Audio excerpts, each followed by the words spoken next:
السلام علیکم۔ بسم اللہ الرحمن الرحیم۔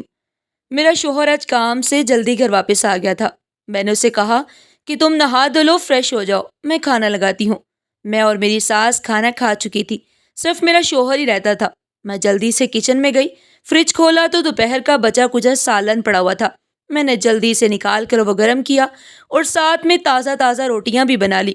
اس کے بعد میں نے چولہے پر چائے کا پانی چڑھایا، کیونکہ ہم سب کی ایک عادت تھی کہ کھانے کے فوراً بعد چائے پیتے تھے۔ میں کھانا لے کر باہر آ گئی۔ میرا شوہر اور ساس پلنگ پر بیٹھے ہوئے تھے۔ میں نے کھانا لا کر شوہر کے سامنے رکھ دیا۔ وہ کھانا کھانے لگا۔ ہم تینوں بیٹھے ہوئے تھے اور پوری خاموشی چھائی ہوئی تھی، جبکہ میری ساس کے چہرے پر پراسرار مسکراہٹ تھی، جو مجھے کچھ غلط ہونے کا اشارہ دے رہی تھی۔ لیکن میں نے اپنے اس خیال کو جھٹک دیا۔ میں نہیں جانتی تھی کہ میری زندگی میں کون سا طوفان آنے والا ہے۔ میں اٹھ کر کچن میں گئی، دیکھا تو چائے ابل چکی تھی۔ میں نے چائے کپوں میں ڈالی اور ٹرے اٹھا کر باہر کی جانب بڑھی، لیکن آگے کا منظر دیکھ کر میرے تو پیروں تلے سے زمین نکل گئی۔ مجھے ایسے لگا کہ جیسے کسی نے میری جان نکال دی ہو۔ میرا شوہر بستر پر اوندھے منہ پڑا ہوا تھا اور زور زور سے اپنا سینہ مسل رہا تھا۔ میری ساس اس کے ہاتھ پیر مل رہی تھی اور ساتھ ساتھ کہہ رہی تھی، کیا ہوا بشیر؟ تجھے کیا ہو رہا ہے؟ کچھ تو بتا۔ میری ساس اونچی اونچی آواز میں رو رہی تھی۔ میں بھاگ کر اپنے شوہر کے پاس پہنچی۔ اگلے ہی پل میری بے ساختہ چیخیں بلند ہو گئی۔ میں زاروں قطار ہونے لگی۔ میرے شوہر کا سارا جسم نیلا پڑا تھا اور اس کے منہ سے سفید جھاگ نکل رہی تھی۔ وہ اپنا گلا پکڑ کر ایسے تڑپ رہا تھا کہ جیسے بن پانی کی مچھلی تڑپتی ہو۔ اس سے پہلے کہ میں کچھ سمجھتی اور کسی کو مدد کے لیے بلاتی، اچانک میرے شوہر کا جسم ساکت ہو گیا۔ اس کی آنکھوں کی پتلیاں ساکت ہو گئی۔ 3-4 منٹ میں میری دنیا ایسے ویران ہو چکی تھی۔ میرا شوہر مجھے اور اپنی ماں کو بے سہارا تن تنہا چھوڑ کر اس دنیا سے چلا گیا۔ میری کل کائنات میرا شوہر ہی تھا۔ اس کی اس طرح اچانک موت نے مجھے ہلا کر رکھ دیا۔ میں بالکل خالی ہاتھ رہ گئی تھی۔ اس کے سوا میرا کوئی آگے پیچھے نہیں تھا۔ ہمارے گھر کا شور سن کر آس پڑوس اور محلے دار بھی ہمارے گھر آ چکے تھے، اور آگے کا منظر دیکھ کر وہ بھی حیرت سے ساکت کھڑے رہ گئے۔ اچانک مجھے اپنے ارد گرد گھٹن کا احساس ہوا اور میری آنکھوں کے سامنے اندھیرا چھا گیا۔ مجھے اپنے آس پاس کی ساری چیزیں چکراتی ہوئی محسوس ہوئی۔ میں نے دیوار کا سہارا لینا چاہا، لیکن سب بے سود۔ اگلے ہی لمحے میں اپنے سارے وزن کے ساتھ زمین بوس ہو گئی۔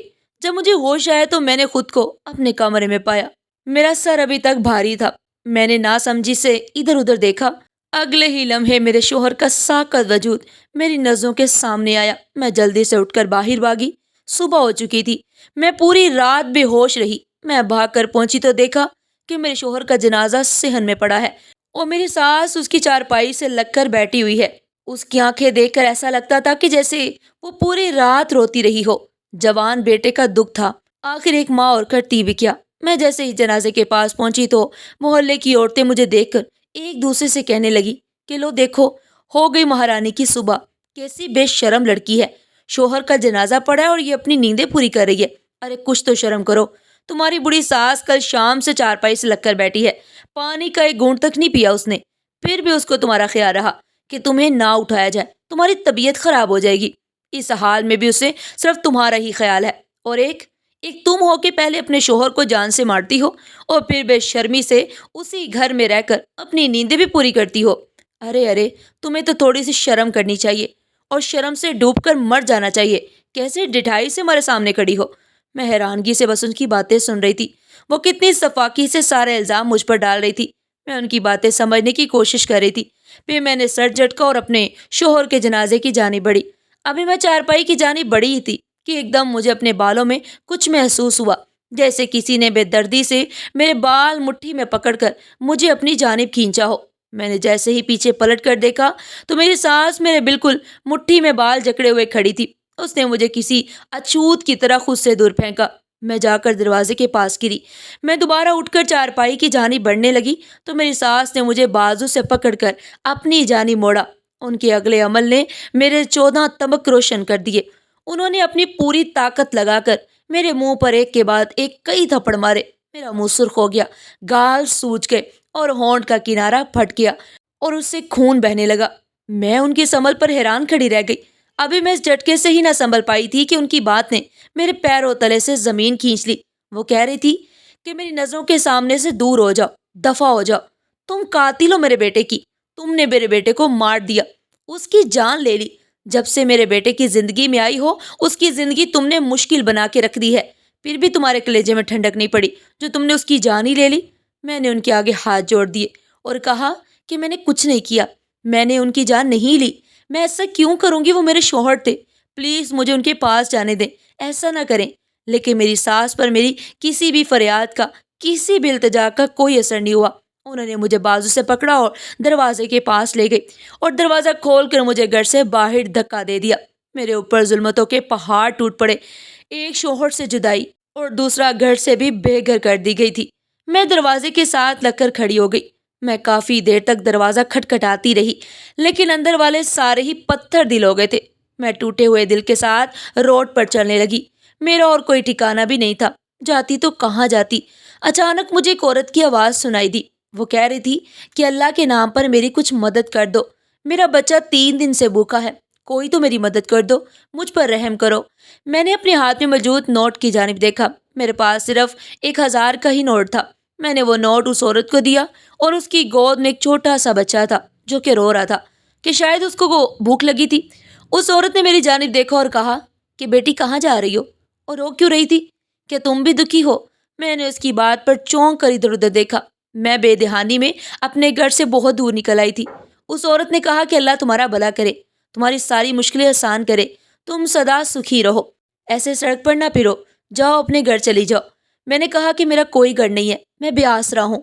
اس نے کہا کہ تم بے آسرا نہیں ہو، تم تو بے وقوف ہو، جاؤ اپنے گھر چلی جاؤ، تمہارا گھر تمہاری راہ دیکھ رہا ہے، تمہارے پاس تو سب کچھ ہے، پھر کیوں سڑکوں کی خاک چھان رہی ہو؟ تم تو ملکہ ہو، جاؤ اپنا محل سنبھالو، اپنے گھر جاؤ، وہاں تمہیں ایسی خوشی ملے گی کہ تم حیران رہ جاؤ گی۔ میں بڑی حیران ہوئی کہ اس گھر میں تو میرے شوہر کا جنازہ رکھا ہوا ہے، وہاں مجھے کون سی خوشی مل سکتی ہے؟ میں تجسس کے مارے گھر کی جانب بڑھ گئی اور سوچا کہ آخر وہاں جا کے دیکھوں تو صحیح کہ کون سی خوشی ہے، اور خوشی نہ بھی تو ایک دفعہ پھر اپنی ساس کے پیروں میں گر جاؤں گی، ہو سکتا ہے ان کو مجھ پر رحم آ جائے اور مجھے میرے شوہر کا آخری دیدار کرنے دیا جائے۔ اتنے میں گھر کے دروازے پر آ گئی۔ میں نے دھڑکتے دل کے ساتھ دروازہ کھٹکھٹایا۔ آگے جو منظر مجھے دیکھنے کو ملا اس نے جیسے مجھ میں میری ساری طاقت کو ختم کر دیا ہو۔ میں ایک دم سناٹے کی زد میں آ گئی، میرے پورے جسم پر کپ کپی طاری ہو گئی، میں اپنی جگہ پر کھڑی جم چکی تھی۔ میں اندر کا منظر دیکھ کر حیرت سے گھوم کر رہ گئی۔ میرا نام شمائلہ ہے، میں لاہور کے علاقے ڈیفینس میں رہتی ہوں، میرے ساتھ میرے شوہر اور ساس رہتی ہیں، میرا ایک 6 سال کا بیٹا بھی ہے، میری عمر 35 سال ہے۔ یہ بات اس وقت کی ہے جب میں 25 سال کی تھی اور شہر کے مہنگے کالج میں زیر تعلیم تھی۔ مجھے پڑھائی میں کچھ خاص دلچسپی نہیں تھی، لیکن والد صاحب کی سخت طبیعت کی وجہ سے مجبوری میں پڑھ رہی تھی۔ میرے والد صاحب ایک مشہور بزنس مین تھے، ان کا امپورٹ ایکسپورٹ کا بزنس تھا، لیکن ان کا رویہ شروع سے ہی سخت تھا۔ میں نے اپنی پوری زندگی میں انہیں کبھی بھی مسکراتے ہوئے نہیں دیکھا تھا، وہ ہر وقت ہی غصے میں رہتے۔ ایسا نہیں تھا کہ اس کی کوئی وجہ تھی، ان کی قدرتی طبیعت ہی ایسی تھی، غصہ ان کی فطرت میں تھا اور میں ان کی اکلوتی اولاد تھی۔ لیکن پھر بھی کبھی انہوں نے مجھ سے پیار سے بات نہیں کی، وہ میری ہر چھوٹی سے چھوٹی اور بڑی سے بڑی ضرورت کا خیال رکھتے، لیکن میں ان کے غصے سے سخت واقف تھی۔ میں اور میری ماں ہمیشہ پھونک پھونک کر قدم رکھتے اور اس چیز کا خاص خیال رکھا جاتا کہ کوئی بھی بات ان کی مرضی کے خلاف نہ ہو۔ میری ماں بھی ایک پڑھی لکھی ایجوکیٹڈ خاتون تھی، وہ میرے والد کی طبیعت کے برخلاف انتہائی صبر، شفیق اور مہربان تھی۔ مجھے باپ کے رویے نے باغی بنا دیا تھا، حد سے زیادہ سختی بھی انسان کو باغی بنا دیتی ہے۔ میرے ساتھ بھی کچھ ایسا ہی ہوا تھا۔ اس دن میں جب کالج سے واپس گھر آئی تو ہمارے ڈرائنگ روم میں والد صاحب کے بزنس پارٹنرز اپنی فیملی کے ساتھ بیٹھے ہوئے تھے۔ والد صاحب کے بزنس پارٹنرز اکثر گھر آتے رہتے تھے۔ میں نے کھانا کھایا اور سو گئی۔ شام میں اٹھی تو ماں نے بتایا کہ تمہارے باپ نے تمہارا رشتہ طے کر دیا ہے اور یہ جمعے کی شام تمہارا نکاح اور رخصتی ہے۔ مجھے ایسا لگا جیسے کسی نے میرے جسم میں آگ لگا دی ہو۔ میں احتجاج کرنے کی کوشش کی تو ماں نے کہا کہ خبردار، خبردار کوئی الٹی سیدھی حرکت کی، اپنے باپ کے غصے سے واقف ہو تم اچھی طرح سے، اس لیے کوئی ہنگامہ کر کے اپنے اور میرے لیے کوئی مشکل نہ بنانا۔ میں غصے سے چلا کر اپنے کمرے میں چلی گئی اور وہاں سے اپنا فون لے کر فوراً بشیر کو کال کی اور اس سے کہا کہ ابا میری زبردستی شادی کرے ہیں، تم پلیز کچھ کرو، میں تمہارے علاوہ کسی اور سے شادی نہیں کروں گی۔ بشیر نے مجھے کہا کہ تم فکر نہیں کرو، میں جلدی کوئی انتظام کرتا ہوں۔ میں بہت پریشان تھی، دراصل میں اپنی کلاس فیلو سے محبت کرتی تھی۔ بشیر ایک خوش شکل لڑکا تھا، اس کا تعلق مڈل کلاس غریب گھرانے سے تھا، لیکن میں اس کے لیے کچھ بھی کر سکتی تھی۔ وہ بہت اچھا انسان تھا اور ایک ذہین اسٹوڈنٹ بھی۔ اس کے گھر میں صرف اس کی ماں اور وہ رہتے تھے۔ والد کا انتقال ہو چکا تھا، جبکہ ایک بڑی بہن تھی جس کی شادی ہائی کلاس لوگوں میں ہو چکی تھی۔ بشیر کی والد کا چھوٹا کاروبار تھا جس کو بشیر نے سنبھالنا تھا۔ میں بھی اس کے ساتھ خوش تھی، اور ویسے بھی میں نے کبھی بھی پیسے کا غرور نہیں کیا تھا۔ دن ایسے ہی گزرتے گئے اور میرے نکاح کا دن بھی قریب آ پہنچا۔ بشیر اور اس کی ماں اگلے روز میرا رشتہ لے کر آئے تھے، جس پر میرے والد نے ان کی خوب بے عزتی کر کے ان کو گھر سے نکال دیا تھا۔ اس کے بعد سے انہوں نے میرا کالج آنا جانا بھی بند کر دیا اور میرے سے موبائل بھی لے لیا۔ میں بہت زیادہ الجھن میں تھی کہ اب میں کیا کروں۔ خیر، میرے پارلر جانے کا وقت ہوا۔ اماں نے میری سہیلی کو میرے ساتھ بھیجا اور مجھے سخت لہجے میں سمجھایا کہ وقت پر پہنچ جانا۔ ہم ان سے اجازت لے کر باہر نکلے اور گاڑی میں بیٹھ کر ڈرائیور کے ساتھ پارلر کی جانب جانے لگے۔ میں نے گاڑی میں بیٹھتے ساتھ ہی اپنی دوست سے فون لیا اور بشیر کو کال کر کے سب کچھ بتا دیا۔ بشیر پہلے تو بہت ناراض ہوا کہ تمہارے والد نے اچھا نہیں کیا، انہیں میری ماں کی بے عزتی نہیں کرنی چاہیے تھی، لیکن میں پھر بھی تمہاری خاطر سب کچھ بلا دیتا ہوں۔ تم مجھے بتاؤ کہ اب میں کیا کروں۔ میں نے اسے کہا کہ اب ہمارے پاس ایک ہی راستہ ہے، کورٹ میرج۔ تو مجھے پارلر سے آ کر لے جاؤ، ہم آج ہی کورٹ میرج کر لیتے ہیں۔ بشیر نے کہا کہ کیا یہ ٹھیک ہے؟ تمہارے ماں باپ تو… میں نے کہا کہ سب ٹھیک ہے، میں ان کی اکلوتی اولاد ہوں، سمجھ جائیں گے، مجھ سے بس تھوڑا عرصہ ہی ناراض ہوں گے۔ بشیر نے کہا اچھا، میں تمہارے پارلر کے آس پاس ہی ہوں گا، تم مجھے کال کر دینا۔ میں نے ڈرائیور کو بہانہ کر کے گھر بھیج دیا۔ اس نے کہا کہ میرا میچنگ سیٹ گھر پر ہی رہ گیا ہے، آپ مجھے وہ لا کر دے دیں، میں جب تک تیار ہو جاتی ہوں۔ ڈرائیور کے جانے کے بعد میں فوراً سے بشیر کو کال ملائی اور اسے آنے کا کہا۔ وہ اگلے 20 منٹ میں میرے پاس آ پہنچا۔ میں نے اپنی دوست کو سب کچھ سمجھا دیا تھا۔ اس کے بعد میں بشیر کے ساتھ چلی گئی۔ ہم نے مسجد میں جا کر نکاح کیا اور پھر بشیر کے گھر آ گئے۔ میں نہیں جانتی تھی کہ میں نے یہ قدم اٹھا کر کتنی بڑی غلطی کی ہے۔ ادھر جیسے ہی میرے ماں باپ کو میرے لاپتہ ہونے کی خبر ملی تو ان پر ساتوں آسمان ایک ساتھ ٹوٹ پڑے۔ ان کے وہم و گمان میں بھی نہیں تھا کہ میں ایسا کوئی قدم اٹھاؤں گی۔ ہمارے گھر پر ایک قیامت آ گزری۔ میرے والد اسی وقت مجھے جان سے مارنے کے ارادے سے گھر سے نکل چکے تھے۔ جب اماں نے ان کے پیر پکڑ لیے اور کہا کہ ایسا نہ کریں، وہ ہماری اکلوتی اولاد ہے، آپ بے شک اسے معاف نہ کریں لیکن اسے قتل بھی نہ کریں پلیز۔ ابا کو اماں کی قسم نے روک لیا تھا۔ مجھے آج بشیر کے گھر آئے 1 ہفتہ ہو چکا تھا، لیکن میرے میکے سے مکمل خاموشی تھی، جس پہ مجھے بڑی حیرت ہو رہی تھی۔ لیکن میں یہ نہ سمجھ سکی کہ طوفان آنے سے پہلے ہر جانب خاموشی ہی ہوتی ہے۔ میں ہر چیز سے بے خبر اپنے سسرال میں پرسکون زندگی گزار رہی تھی۔ میری ساس بہت اچھی تھی، وہ مجھے بالکل اپنی بیٹیوں کی طرح پیار کرتی تھی۔ زندگی ایسے ہی پرسکون گزر رہی تھی۔ میں نے پڑھائی چھوڑ دی تھی۔ میں نے شکر کیا تھا کہ میری جان چھوٹ گئی ہے۔ البتہ بشیر ابھی بھی پڑھ رہا تھا، ساتھ کام بھی کر رہا تھا۔ وہ صبح سویرے دفتر جاتا اور پھر 10 بجے وہاں سے کالج جاتا تھا۔ کالج سے 1 بجے چھٹی کر کے پھر دفتر چلا جاتا اور وہیں سے 9 بجے لوٹ کر گھر واپس آتا۔ میری ساس کپڑے سلائی کرتی تھی۔ میں نے گھر میں رہ کر اس سے کپڑے سلائی کرنا سیکھ لیے تھے۔ ان کے گھر کا نظام بہت اچھا نہیں تھا، لیکن کم بھی نہیں تھا۔ لیکن مجھے ابتدا میں تھوڑا سا مسئلہ ہوا تھا، لیکن پھر میں ایڈجسٹ ہو ہی گئی تھی۔ اسی طرح ہماری شادی کو 5 مہینے گزر گئے۔ میں نے محسوس کیا کہ اماں کا رویہ میرے ساتھ کچھ عجیب سا ہو گیا تھا، کیونکہ وہ بار بار مجھے کہتی کہ اب تمہیں اپنے ماں باپ سے ملنے جانا چاہیے، وہ تمہیں یاد کرتے ہوں گے، اور اب تک تو انہوں نے تمہیں معاف بھی کر دیا ہوگا۔ لیکن میرے اندر اتنی ہمت نہیں تھی کہ میں اپنے ماں باپ کے غصے کا سامنا کر پاتی۔ یہ ممکن تھا کہ وہ مجھے دیکھتے ہی گولی مار دے۔ میں ہر دفعہ اپنی ساس سے کوئی نہ کوئی بہانہ بنا کر ان کو ٹال دیتی۔ خیر، دن ایسے ہی گزرتے جا رہے تھے۔ بشیر کا رویہ بھی ان دنوں عجیب قسم کا رویہ ہوتا جا رہا تھا۔ میں نے ان سے پوچھنے کا ارادہ کیا، لیکن پھر خود ہی سوچا کہ ہو سکتا ہے کہ کام زیادہ ہو، اس وجہ سے پریشان ہو۔ اس دن بھی روز کے معمول کی طرح میرا شوہر ناشتہ کر کے دفتر چلا گیا۔ پیچھے میں نے گھر کے کام نپٹائے اور پرسکون ہو کر بیٹھ گئی، کیونکہ اب میرے شوہر نے رات کو ہی آنا تھا۔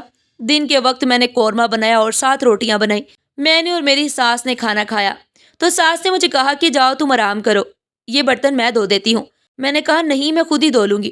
تو اس نے کہا کہ 3 برتن تو ہیں، کچھ دیر سو جاؤ، پھر تو نے کپڑے بھی سیلنے ہیں۔ میں ان کی بات مان کی اور کمرے میں آ کر لیٹ گئی۔ ابھی کچھ ہی دیر گزری تھی کہ دروازے پر دستک ہوئی اور ساتھ ہی میرے شوہر کی موٹر سائیکل کی آواز سنائی دی۔ مجھے بڑی حیرت ہوئی کہ آج وہ جلدی گھر آ گئے۔ میں نے جا کر دروازہ کھولا، اتنے میں میری ساس بھی باہر آ کر چارپائی پر بیٹھ گئی۔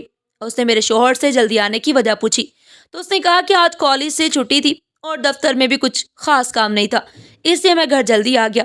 میں نے شوہر کو کھانا دیا اور چائے لینے اندر چلی گئی۔ واپس آئی تو میرا شوہر مر چکا تھا۔ میں یہ منظر دیکھ نہ پائی اور فوراً سے بے ہوش ہو گئی۔ جب مجھے ہوش آیا تو صبح ہو گئی تھی۔ میں نے اپنے شوہر کے جنازے کے پاس جانا چاہا تو ساس نے مجھے کہا کہ تم قاتل ہو۔ اس نے مجھے گھر سے باہر نکال دیا۔ میں سڑک پر چلتی رہی تھی جب مجھے ایک عورت کی آواز آئی۔ اسے مدد کی ضرورت تھی۔ میں نے اس کی مدد کی تو اس نے مجھے گھر جانے کا کہا اور کہا کہ تجھے ایسی خوشی ملے گی کہ جو آج تک کسی عورت کو نہیں ملی۔ میں تجسس کے ہاتھوں مجبور ہو کر گھر پہنچی۔ جیسے ہی دروازہ کھولا تو میرے پیروں تلے سے زمین نکل گئی۔ دروازہ کھولتے ساتھ میرے اوپر پھولوں کی بارش ہونے لگی۔ گلاب کی تازہ پتیاں میرے اوپر مسلسل گرتی ہی جا رہی تھی جن سے تازہ تازہ خوشبو آ رہی تھی۔ میں نے نظر اٹھا کر دیکھا تو میرے شوہر کا جنازہ منظر سے غائب تھا۔ ساتھ ہی ساتھ سارے لوگ بھی غائب ہو چکے تھے۔ گھر کو پھولوں کی مدد سے سجایا گیا تھا۔ میرے پیروں کے نیچے بھی ڈھیر ساری پتیاں بچھا کر اندر پہنچنے تک کا ایک راستہ بنایا گیا تھا۔ میں بڑی حیران ہوئی کہ یہ سب کیا ہے۔ یہ تو ماتم والا گھر تھا۔ یہاں تو ماتم ہونا چاہیے، پھر یہ سب کیا ہے؟ میرے شوہر کا جنازہ کہاں گیا ہے؟ میری ساس کہاں گئی ہے؟ مجھے کچھ سمجھ نہیں آ رہی تھی۔ میں ان پھولوں کی پتیوں پر سے گزرتے ہوئے اندر کی جانب بڑھی۔ میری ساس کے کمرے سے باتوں کی آواز آ رہی تھی۔ اندر سے آنے والی آوازیں سن کر مجھے اپنے کانوں پر یقین نہیں آیا۔ مجھے اس عورت کی باتیں سچی لگنے لگی تھی۔ اس نے صحیح کہا تھا کہ میں بے آسرا نہیں، کم عقل اور بے وقوف ہوں۔ اور میرے ناک کے نیچے اتنی گناؤنی سازش رچائی، لیکن میں بے خبر رہی۔ کیسے محبت کی آڑ میں میرے ساتھ اتنا گندا کھیل کھیلا گیا۔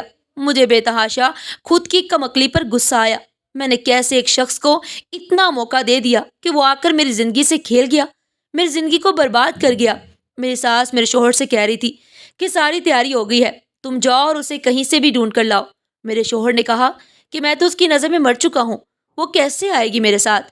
میری ساس نے کہا کہ وہ بہت بولی ہے، تم اس کے سامنے کوئی بہانہ کر دینا، کہہ دینا کہ میں بے ہوش ہوا تھا، تم لوگوں نے مردہ سمجھ لیا۔ میں کیا کر سکتا ہوں؟ کچھ بھی کرو، کسی بھی قیمت پر اسے واپس لے کر آؤ۔ تم جانتے ہو جس مقصد کے لیے اس نے شادی کی تھی وہ اب جا کر پورا ہوا ہے، اب اسے ایسے ہی تو نہیں جانے دے سکتے۔ اتنا انتظار کیا تھا میں نے اس دن کا۔ میں کتنا خوش ہوئی تھی جب تو نے مجھے آ کر بتایا کہ تو نے بھی اپنی بہن کی طرح ایک امیر اسامی اپنے جال میں پھانس لی ہے، لیکن مجھے کیا پتا تھا کہ اس کا کھڑوس باپ اتنا سخت ہوگا۔ جب تم لوگ بھاگے تب بھی میں نے یہی سمجھا تھا کہ وہ اپنی اکلوتی اولاد کو معاف کر دے گا، لیکن نہیں، اس بڈھے نے سارا پلان ہی چوپٹ کر دیا اور اس نکمی کو جائیداد سے بے دخل کر دیا۔ اور اس کو دیکھو، لیلا کہیں کی تمہارے ساتھ چمٹ کے بیٹھ گئی۔